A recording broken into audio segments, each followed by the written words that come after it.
Music by DJ Abhishek.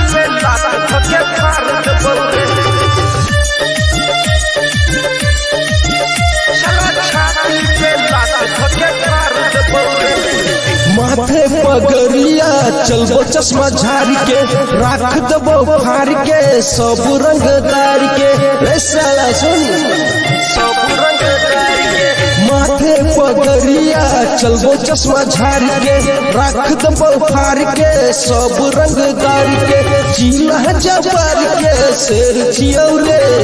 जे भी बेटा बोलबे हमरा माल के माल चला छाती पे लात धके फाड़ दबो रे चला जे भी बेटा बोलबे हमरा माल के माल चला छाती पे लात धके फाड़ दबो रे रे बेटा रंगदार के बाप छियो फाड़ दबो रे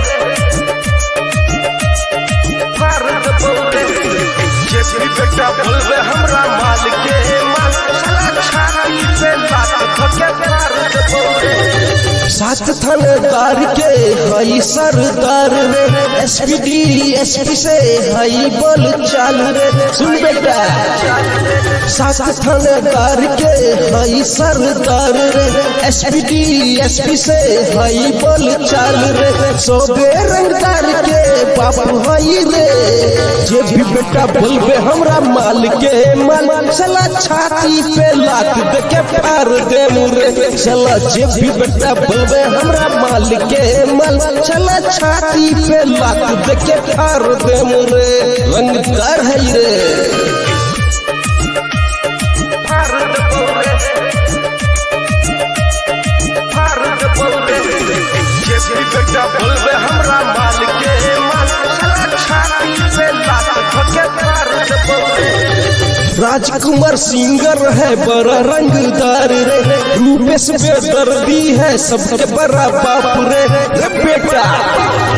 राजकुमार सिंगर है बड़ा रंगदार रे रूपेश बेदर्दी है सबके बड़ा बाप रे सबे रंगदार के बाप हई रे